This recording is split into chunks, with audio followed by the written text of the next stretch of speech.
All right. So you spend some time in county after sentencing, and then they ship you out. Where do they send you first? Where were you headed after county? And how long were you in county? So after the holding cell I was in pretty much the rest of the day, Hmm. they send you basically through like if you got arrested off the street. So they send you through that whole process, get fingerprinted and mugshot and all that stuff, and then they house you somewhere and you go through all the rigmarole. Finally, I was housed in what's called the government center, which is one of the older jails.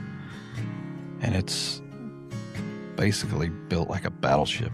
Everything's metal. All the walls are metal. There's small little cells, single cells. And I was there for about 2 months. Ended up at the holiday unit down in Huntsville. Stayed there for about 8 months, and then finally hit ID unit. But it's just, it's like processing cattle. Yeah. You go in, strip you naked, shave your head, make you shave your face if you have any facial hair. Give you a cold shower. So that was, how long were you in the holiday unit for then? I was there for about 8 months, and they finally sent me out to Brazoria, Texas. And that's down by the Gulf. There's nothing in Brazoria but this prison called the Clements Unit, but they called it Burning Hell. And it's where they house the youth offenders. And it's, I guess, the bad kids that do adult crimes, but they're, 17 or younger. Mm-hmm. They have a whole block of them on that unit. Luckily, I was only there for about a month because there's nothing to do down there.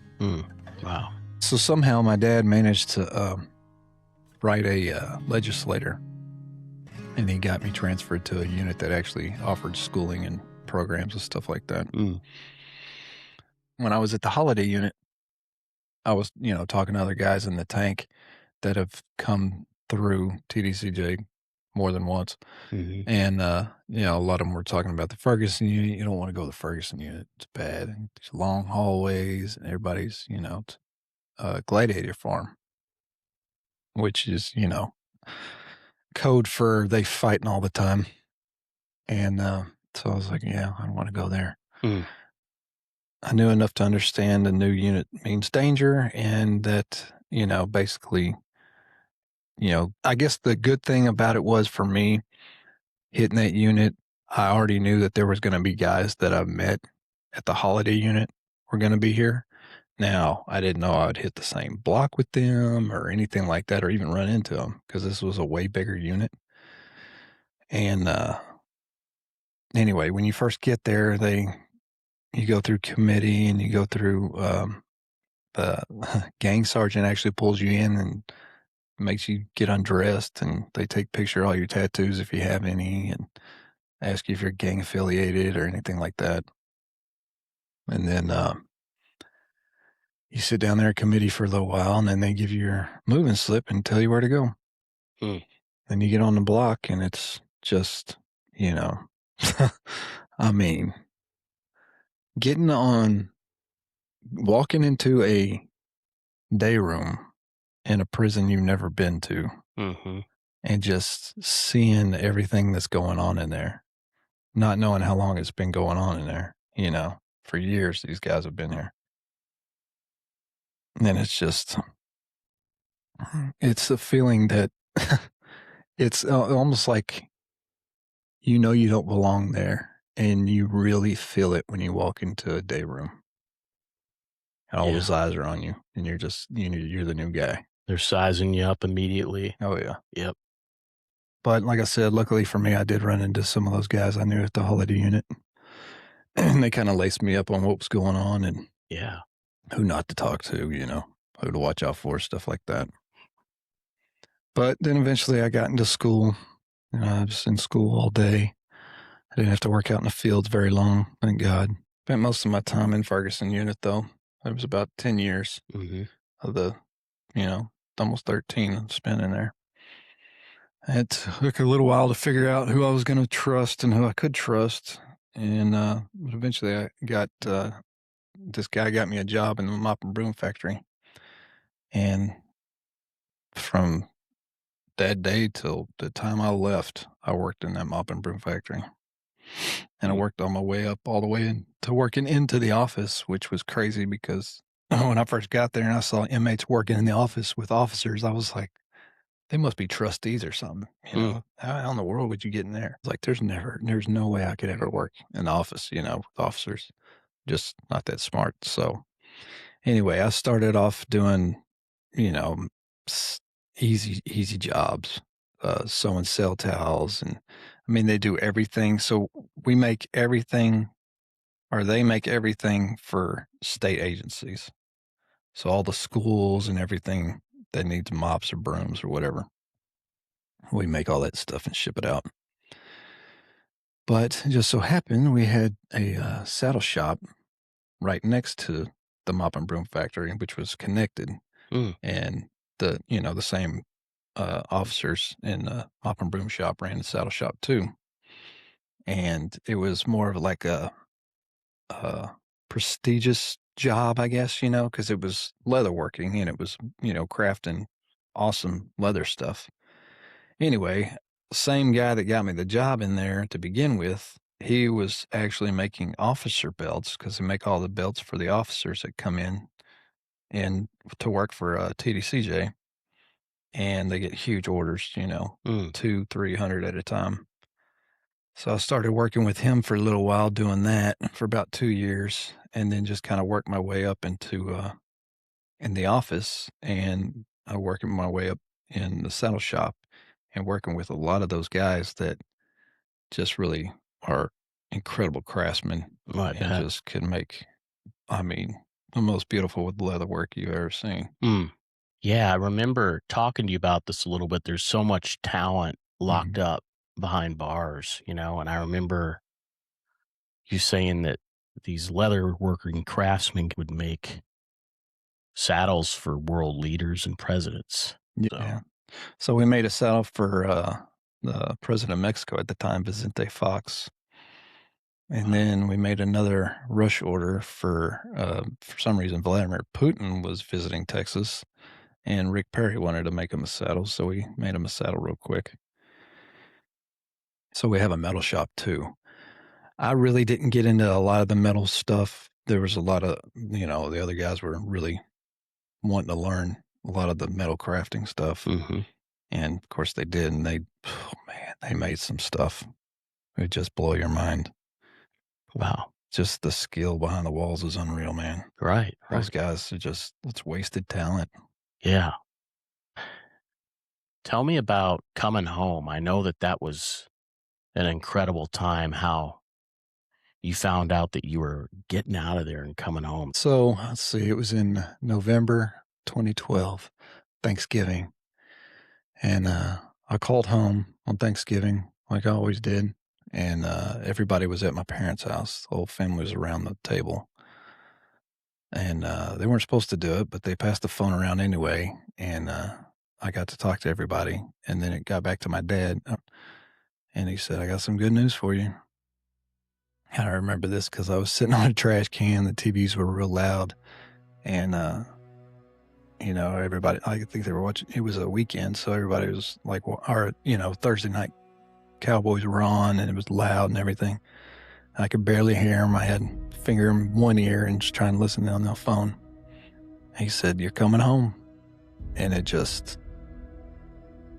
when he said it, I just remember that, that sinking feeling of your life's about to change again. Wow. Yeah. You know, it's just, man, overwhelming. I bet, man. I can imagine that would just floor you, you know? It's like, here you are, you're prepared for a 35-year sentence, and all of a sudden your dad says some incredibly great news, but it's like, that's a lot to take in all at once, man. I can't even imagine. Yeah, I mean, it was just, I didn't know what to think. It was just pure adrenaline for a while, and just, you know, went back and sat in my bunk and just, it's like, is this really happening? Wow. I mean, for years, I remember for years, I would just wake up every morning and open my eyes and see that same heater above me and just say, damn, I'm still in this place, you know? Yeah. Man. And then finally one day,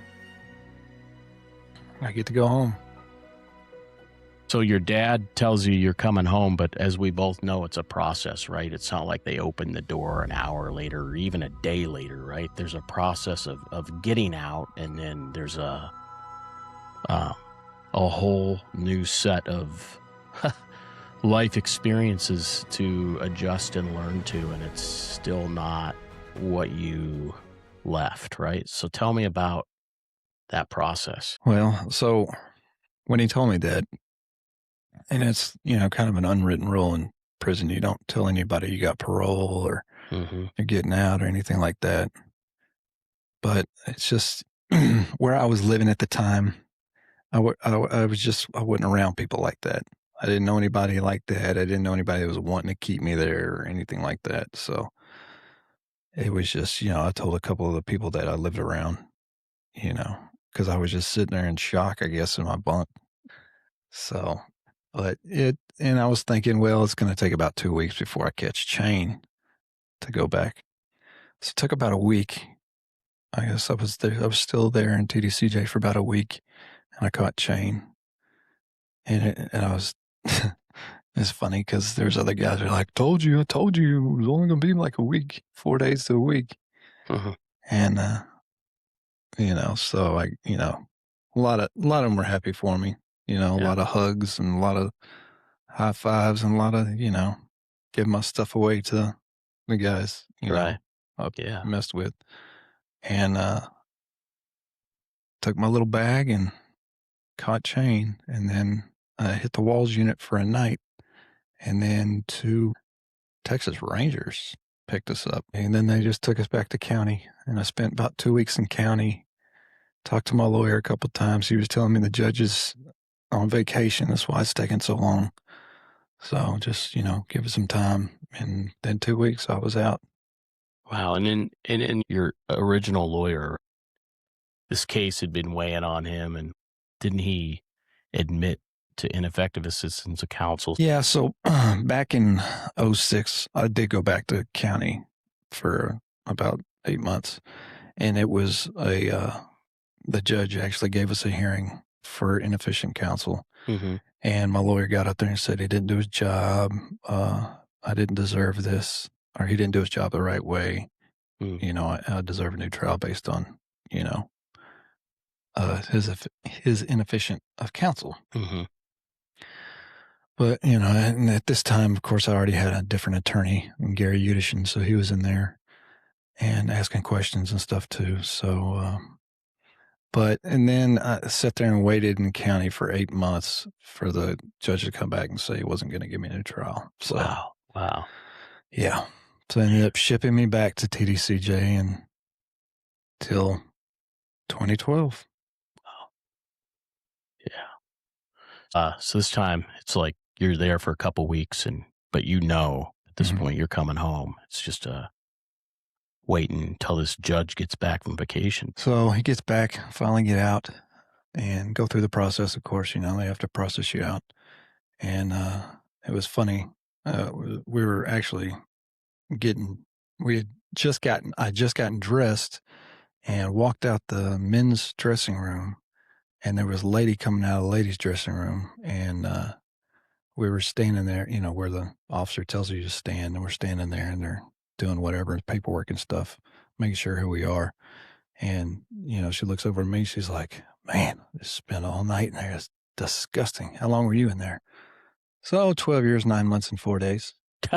Yeah. So she just looks at me like, damn. Yeah. Yeah. So then anyway, walked outside. My mom and dad weren't there yet. I didn't know who was going to pick me up, to be honest with you. Didn't have any phone numbers, didn't have any money to call anybody. And I walked out and saw that Dallas skyline and how much it's changed. Just, you know, all the new buildings and the new bridges and they even had a new wing on the jail. You know, I was like, man, it's just crazy how much it changes Mm. in just a little, 10, 12 years I was gone. Yeah. It's almost like, you were in a coma and you get out of it. It's like everything's changed, Mm. Yeah. It just keeps going. Time marches on. Yeah. So you're released, but there's still not a resolution in your case. You had to wait. How long did you have to wait, and what was that process to actually get a resolution in your case? Yeah. So when I first got out, a lot of people thought I had already been exonerated, and that's why I got out. But I wasn't. And so I was out on bond waiting for another 12 years. Wow. And, and that meant me waiting around 12 years and trying to explain that to potential employers about, what I was going through and what they might find if they did a background check and all that. So, I was lucky enough to have friends and family that helped me get jobs, odd jobs here and there. Then, it just, for years, it just kept going, and we just kept surviving till hopefully one day, we'll get an answer to all this. Mm-hmm. And then we finally got it. Wow. And thank God it was a good answer, because Right. it could have gone the other way too. Yeah. So before we get to that day, we definitely want to talk about the day you found out and how you were exonerated and declared innocent. But a couple other things happened in between there, right? You met your wife and Right. you started rebuilding your life. Tell me about that. Well, we met pretty quick after I got out. It was about 6 months after I was out. And we've been together ever since. And she's dealt with pretty much everything, of somebody coming out of prison, the PTSD and the night terrors, being hypervigilant, waking up thinking someone's got their hands on your throat, sleeping with my arm around my throat for protection. I think I still do that sometimes. That stuff doesn't go away overnight. No, it doesn't. And it's, you try like hell not to be institutionalized while you're in there. You say, I'm not going to be like that. I'm not going to get institutionalized, to where I feel like my only safe space is in prison. Mm-hmm. And, and I never really felt like that. I always felt like I'm going to get out. I'm going to get out one day and beat this. Yeah. And, me doing this and telling my story and talking about it, the only reason I do it, I wouldn't do it without my wife. And, she's really helped me through a lot of this to help me talk about it and do a podcast and meet people like you and like us, Right. in a room full of people like us. It's just, it's amazing. Yeah. So take me to when you found out your case was finally coming to a close, 27 plus years later. Tell me about the day that you found out you were getting exonerated. And so finally, I got an email from a lawyer telling me that I needed to come to his office and told me to bring my parents and my wife, and he's got some paperwork or something for me to look at. So okay. So we set a date and we went up there, and he didn't say anything. He just had us all sit at the table and he passed out all the paperwork. He said, "Hey, just read through this before we talk." So of course we're sitting there and it's about 4 pages. I'm reading through it. I know all this. Okay. And then of course at the last page, which my wife has already gotten to, and it says actual innocent. And I just jumped out of my chair and just started hugging on my lawyer. I just couldn't believe that he actually got it. Wow. Because there was a lot of back and forth with him for the years and years and years we talked. Is there any way I could actually get innocent? And there was times he would tell me, I don't think so. I don't think it's going to happen. And, he worked his butt off. Gary Udashan, one of the best, man. One of the Yeah. best. Yeah. Wow. So then you go to court. So, yeah, I think about 4 days after that or a week after that, finally go into court, make it official, get in front of the judge. The DA's there, the Dallas DA's there. And, I mean, some of the worst memories I have of this place, is finally coming to an end. And, finally in this courtroom for the last time, and it's a good thing, Yeah. And the judge just said, okay, we're ready. Okay. Sorry, Mr. Roark, you're free to go. And then the mother of the child I haven't talked to in 20 years, she was actually there in the courtroom, which I didn't know she was going to be there. And she had left the courtroom first, and pretty briskly. And then one of the DAs was telling me who, that was the mother. Do you want to talk to her? And it's like, yeah, sure. If she's willing to talk to me or whatever. And then she ran off. She went and got her and brought her back down there. She was already all the way down the hallway to the elevator. And then whole outside the courtroom, there's a bunch of benches, and the benches were full of all these potential jurors.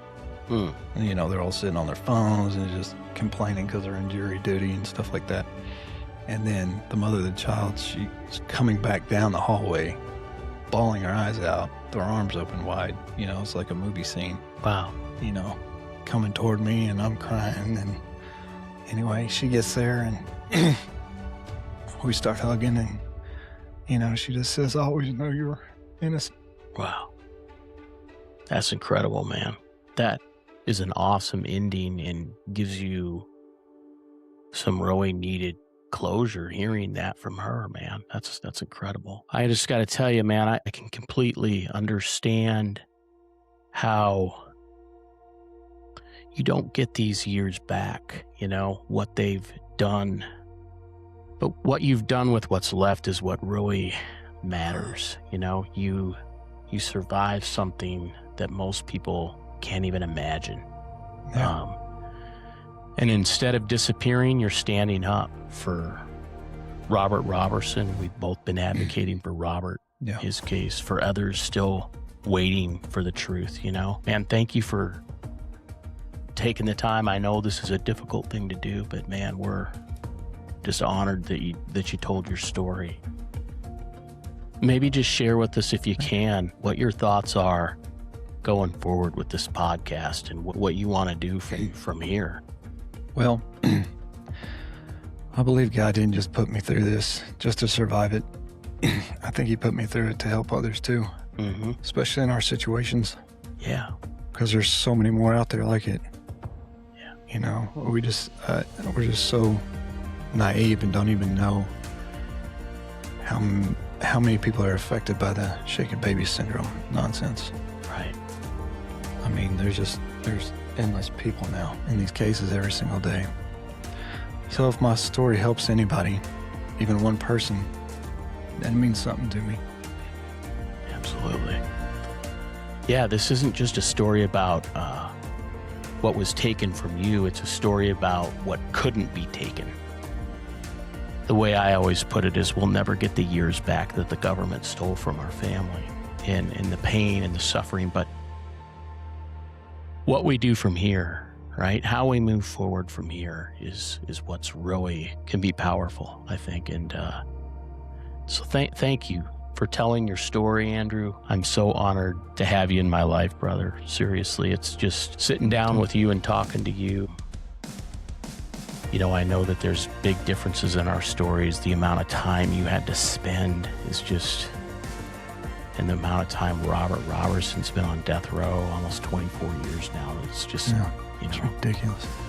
I appreciate you coming on here and telling your story and letting people know who you are. So, to our listeners, thank you for listening to Unshaken Truth as we expose the shaken baby myth. You can check out our website at www.unshakentruth.com. Please subscribe to our YouTube channel and follow us on our social media to get the latest updates on upcoming guests and content. Thanks for being with us here today. Thank you, Josh.